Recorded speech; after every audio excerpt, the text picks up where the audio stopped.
আমি আসছি লক্ষ্মীবাজার থেকে। আমার বাসা এখানেই। আমি প্রতি বছরই আসি এই পূজায়। খুব ভালো লাগে। বাট আমি ভার্সিটির না। আমি পড়ি হচ্ছে মতিঝিল আইডিয়াল স্কুল এন্ড কলেজে। আমি ইন্টার সেকেন্ড ইয়ারের ছাত্রী। কিছুদিন পরে এইচএসসি দিব। তো মার কাছে আসলাম যাতে আমাকে আশীর্বাদ করে আমি যদি ভালো একটা রেজাল্ট করতে পারি এর জন্য। মা সরস্বতী হচ্ছে বিদ্যার দেবী, যাতে আমাদের মধ্যে সে বিদ্যার আলো ছড়িয়ে দেয় এবং তার কৃপায় যাতে আমরা সবাই ভালো করে পড়াশোনা করতে পারি, গান করতে পারি, নৃত্য করতে পারি। এর জন্যই মেইনলি পূজাটা করা হয়। খুব ভালো, প্রতি বছরই খুব ভালো লাগে। সরস্বতী বিদ্যার দেবী। সকাল থেকে মায়ের পুজোর কাজ করছি, অনেক ভালো লাগছে। একটু পরে আমাদের পুজো শুরু হবে এবং আমরা সবাই অনেক খুশি। আজকে একটা বছর পরে আমাদের আছে সরস্বতী পূজা। দেবী মায়ের আরাধনা করা হয় মূলত। বিদ্যার দেবী সরস্বতী, তিনি হচ্ছে আমাদের বিদ্যা দান করেন। আমাদের তিনি শুভ্রতার দেবী, আমাদের মনের সকল অশুভ দূর করেন। এবছর আমেজটা একটু বেশি, কারণ আমরা এবার পূজা করছি। এবার হচ্ছে প্রথম আমাদের ভার্সিটিতে পুজো। আমাদের জন্য এটা একটা অন্যরকম অনুভূতি। আমরা প্রথমবার ভার্সিটিতে পূজা করতেছি। এত বড় আয়োজন, এতগুলা ডিপার্টমেন্ট একসাথে হচ্ছে পূজা করতেছে, সবগুলা একটা একটা করে দেখার অনুভূতিটাই অন্যরকম। আর আমাদের এখানে আসলে পূজা হচ্ছে আমাদের বিদ্যার দেবী, আমাদের শিল্পের দেবী হচ্ছে আমাদের সরস্বতী মা। শিল্প, বিদ্যা এসবের জন্য হচ্ছে আমরা আসলে সরস্বতী পূজা করে থাকি, যাতে আমাদের বিদ্যা বুদ্ধি বাড়ে, আমরা যাতে শিল্প উন্নতি করতে পারি। এই সব কিছুর জন্য আমরা আসলে সরস্বতী পূজাটা করে থাকি। এবং এবার 20 ব্যাচ নতুন হিসেবে আমাদের সরস্বতী পুজোতে ভার্সিটিতে প্রথমবার আসা আমাদের জন্য খুবই আনন্দের একটা জিনিস। সবাই একসাথে মিলে পূজা করা, শাড়ি পরে আসা খুবই আনন্দের একটা জিনিস। আমাদের সরস্বতী পূজা উপলক্ষে প্রতি বছরই সকল বিভাগ আলাদা আলাদাভাবে আমাদের পূজা আয়োজন করে থাকে।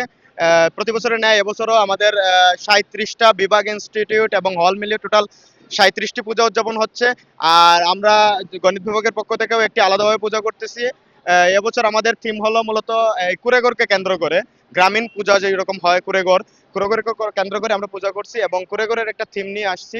এখানে আমাদের অন্যান্য বছরের তুলনায় আমাদের গণিত বিভাগে এবার আমরা প্রতিমার দিকে একটা আলাদা ফোকাস রেখেছি, আমাদের স্টেজের দিকে ফোকাস রেখেছি এবং এইসব বিষয়ের দিকে আমরা ফোকাস রেখে পূজাটা আয়োজন করছি। মূলত আমাদের যদি বলি যে আমরা কেন এই পূজাটা করি, সাধারণত আমরা জানি যে সরস্বতী বিদ্যার দেবী এবং শিক্ষা প্রতিষ্ঠান, আমরা শিক্ষার্থীরা বিদ্যা সংশ্লিষ্ট কাজেই আসলে বিদ্যালয়ে যাওয়ার পর থেকেই আমাদের এইসব দিকেই এখন পর্যন্ত জড়িত আছি। সেক্ষেত্রে আমাদের বলা যায় যে আমাদের জন্য মূলত প্রধান দেবী সরস্বতী, এবং ওনার বন্দনার জন্য আমরা প্রতি বছর এমন সময়ে পূজা আয়োজন করে থাকি, সরস্বতী পূজা।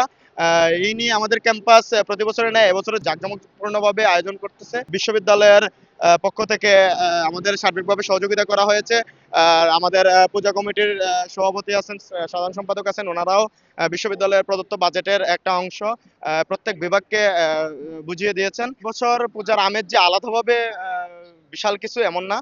তবে মোটামুটি বলা চলে যে অন্যান্য বছরের মতো এবছরও শিক্ষার্থীরা সাড়ম্বরে পূজা উদযাপন করতে পারছে, সেটাই স্বস্তিদায়ক। না, আসলে আমাদের জগন্নাথ বিশ্ববিদ্যালয় একটা জিনিস যে সনাতন ধর্মাবলম্বীদের পূজা পার্বণ এসব পালন করতে গেলে আসলে রাস্তাটা আসলে খুব একটা মসৃণ হয় না। দেখা যায় যে প্রশাসনের অনুমতি থেকে শুরু করে একটা বাজেট, এসব বিষয়ে আমাদের আসলে খুব একটা ব্যাক পোয়াতে হয়েছে। সেটা যে কোনো শুধু সরস্বতী পূজা না, যে কোনো পূজা পার্বণের ক্ষেত্রে, যে কোনো অনুষ্ঠান আচার অনুষ্ঠানের ক্ষেত্রে এরকম একটা বাধার সম্মুখীন হতে হয়। তবে দিন শেষে প্রশাসনকে আমরা রাজি করাতে হয়, সেটা হোক মিষ্টি ভাষায় হোক অথবা আন্দোলনের মাধ্যমে হোক। প্রশাসন দিন শেষে আমাদের আসলে সেই অনুমতিটা দেয়, সেজন্য আমরা আসলে পূজা উদযাপন করতে পারছি। গত বছর কিংবা এবছরও তার ভিন্ন কিছু নয়, এভাবেই অনুমতিটা নিতে হয় আর কি। আমাদের জন্য এটা ফার্স্ট পুজো। এই ভার্সিটিতে আমরা সবাই কাজ করছি সকালবেলা এসে। তারপর মানে সব দিকে চারদিকে শুধু পূজার একটা আমেজই আলাদা, আমাদের সবার মধ্যে অনেক আনন্দ এবং প্রত্যেক ডিপার্টমেন্টে আলাদা আলাদা পূজা হইতেছে।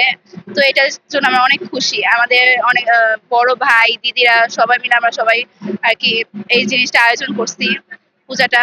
আমার বিদ্যার দেবী সরস্বতী মার যে ভার্সিটিতে পূজাটা হইতেছে, এই জন্য আমরা সবাই অনেক হ্যাপি।